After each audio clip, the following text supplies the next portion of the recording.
Bom dia, pessoal. Vamos juntos nesse desafio. Aula remota, espero que todo mundo esteja bem. Desde já eu peço a compreensão de vocês para que tenham paciência, organize um lugar adequado para estudar. Vamos ter foco, concentração, que tudo vai dar certo. Tentar não significa conseguir, mas certamente quem conseguiu, tentou. Vamos dar início falando do Iluminismo, o conhecido também como o século das luzes. E o que foi o Iluminismo? Movimento, de ideias que desenvolveu na Europa no século XVII e no século XVIII.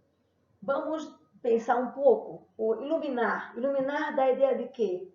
Vem de luz, né? Que tipo de luz? Eu estou me referindo à luz do conhecimento. A gente discutiu muito na sala falando desse termo, o que seria iluminar. Continuando, nós temos aí uma imagem onde tem alguém com expressão de medo, não é? Por que isso? Porque antes do iluminismo nós tínhamos uma mentalidade medieval. A gente falou sobre isso também na sala, onde a mente medieval, as pessoas da Idade Média, acreditavam, ou na verdade não duvidavam, elas aceitavam as explicações que vinham a partir de uma explicação religiosa, a partir de uma explicação, um fanatismo religioso, digamos, né? A igreja tentava explicar os acontecimentos a partir de uma ótica religiosa. E as pessoas começaram a duvidar. Então, essa dúvida, o que seria essa dúvida? Seria usar a razão das coisas. Então, para os iluministas, a razão era o valor supremo. Só por meio da razão é que as pessoas poderiam alcançar a luz, ou seja, o esclarecimento, o conhecimento. Por isso, a gente vai discutir a questão de razão. O que é razão? Porque onde é que entra a razão no sentido comparado ao mundo da época, que era quebrando a idade medieval, né? Quebrando o pensamento medieval, onde as pessoas tinham a igreja como centro de explicações. Ninguém passava a duvidar. Dando continuidade, pessoal, vamos aí questionar a palavra dúvida, né? O que é duvidar? Quando é que eu tenho essa dúvida? Por que eu vou duvidar? Então, no pensamento iluminista, para eles, a dúvida era um passo importante. A partir da dúvida, seriam aplicados métodos, análise, que levariam ao conhecimento da realidade. Ou seja, duvidando e solucionando a dúvida, acreditava-se que seria possível chegar ao conhecimento total. Lembramos aí do velho filósofo René Descartes, onde ele traz o pensamento de penso, logo existo. Se eu penso, eu existo. Se eu questiono, eu existo. Eu não vou me acostumar com aquilo que me é dito. Eu vou tentar buscar, eu vou tentar provar, eu vou tentar novas formas, novos caminhos.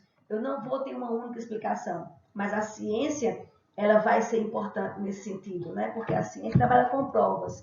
Então, é a partir da dúvida é que eles conseguem chegar às provas e ao esclarecimento. Progresso ou até mesmo em Deus. O que isso vem a ser? Os iluministas acreditavam que só a razão, né, só o progresso levaria a uma sociedade melhor. Então, eles começam a sair da ignorância medieval e buscar, né, e buscar otimismo, confiar, acreditar que poderiam chegar a um esclarecimento maior, mas a usar a razão para acabar com a intolerância religiosa, né? Eles começam a querer quebrar o sistema absolutista, ou seja, o governo não pode ser mais daquela forma opressora, teria que dar liberdade do pensamento às pessoas, as pessoas poderiam participar mais das decisões políticas.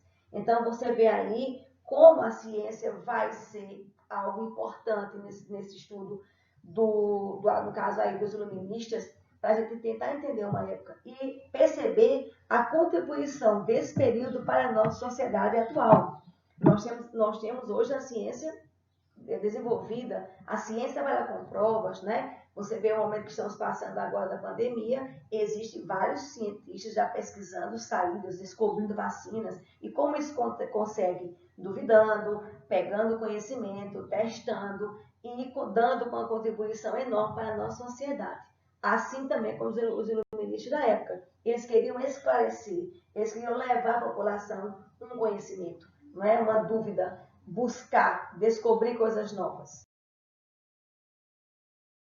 Vamos conhecer agora alguns pensadores iluministas, né? O primeiro aí que nós lançamos é John Locke, o defensor do liberalismo político. Algumas frases que eu coloquei dele aqui, algumas frases de destaque. O homem nasce como se fosse uma folha em branco. Locke, ele vai dizer que todas as pessoas ao nascerem, elas têm os mesmos direitos. Direitos à vida, à liberdade, à propriedade. Direitos que o indivíduo já vai nascer com ele. Nós debatemos isso também na sala, nós falamos bastante sobre isso, a questão que vocês nasciam, quais os direitos que vocês tinham, quais os deveres também, claro, mas nós precisamos discutir no momento o que é que Locke, qual é a contribuição de John Locke para a sociedade. Ele vai defender, ele é o criador do liberalismo na política, ou seja, ele vai defender a questão de que todas as pessoas nascem iguais, com os mesmos direitos.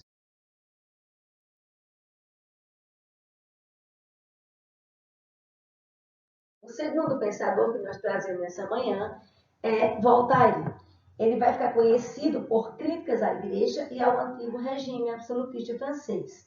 Né? Ele vai defender justamente a liberdade de expressão e tolerância. Ele ficou conhecido por suas críticas à igreja, né? E uma das frases mais conhecidas dele é: posso não concordar com o que dizes, mas defenderei até a morte o direito de dizê-lo.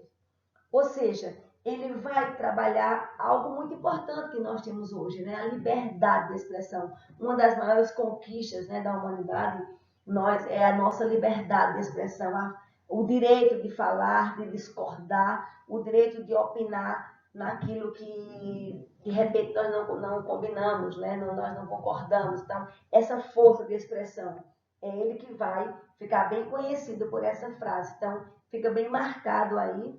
Nós falamos o primeiro, o slide anteriormente, nós falamos de John Locke, né? O direito que você tem ao nascer. O segundo, Voltaire, que ele vai defender a liberdade de expressão e tolerância. Dando continuidade, vamos falar um pouco de Montesquieu, né? Ele é autor do livro O Espírito das Leis, uma obra na qual ele afirma a necessidade da divisão dos poderes, né? Legislativo, que faz as leis, o executivo, que executa as leis e governa, e o judiciário, que julga as pessoas que desrespeitam as leis. Para o autor, os países deveriam ser governados com leis bem formuladas, de maneira organizada, né? De maneira não arbitrária em relação aos monarcas absolutistas. Segundo Montesquieu, não havia liberdade quando o mesmo órgão, né, ou a mesma pessoa está unido ao executivo. Então, esse nobre francês, como a maior parte dos iluministas, ele defendia uma monarquia parlamentar como forma de governo, né? E seus representantes seriam eleitos por meio de voto censitário. Nós temos aqui um exemplo, né? A contribuição do Montesquieu aí para a divisão dos poderes. São imagens aí que vocês conhecem, de Brasília. Nós temos onde a sede do governo, né? E temos, tanto a nível de cidade como a nível de país, os três poderes, e cada um governando com a sua função.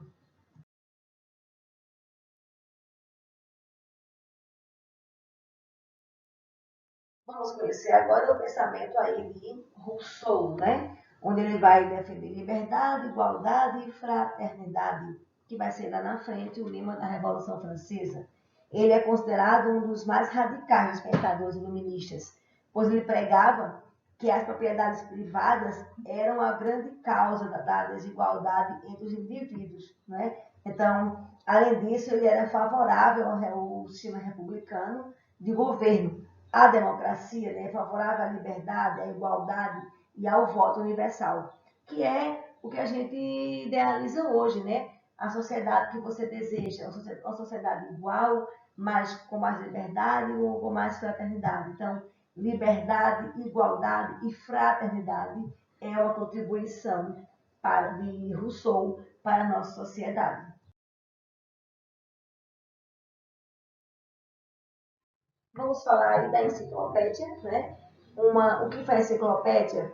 É um livro onde vai reunir todas as disciplinas, né, com base na razão, uma contribuição de Duane Bert e do escritor Diderot. Nesse livro ele vai reunir o conhecimento humano, né, baseado no racionalismo. Ele vai ser uma forma de divulgar o conhecimento. Então, a enciclopédia é uma grande contribuição para a nossa sociedade.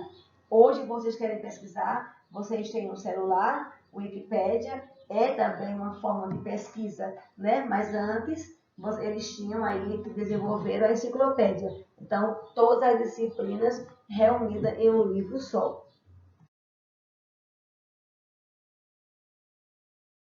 Laissez faire, laissez passer. Deixar fazer, deixar passar. Esse é o pensamento de Quesnay, um economista francês, onde ele vai dizer que a terra é fonte de riqueza, a agricultura é a receita para o desenvolvimento. Ele acreditava que a única fonte de riqueza seria a agricultura, né? Seria a receita para o desenvolvimento das nações. E ele tinha razão nesse sentido, porque a gente sabe hoje o quanto a agricultura é importante para o desenvolvimento da economia do país.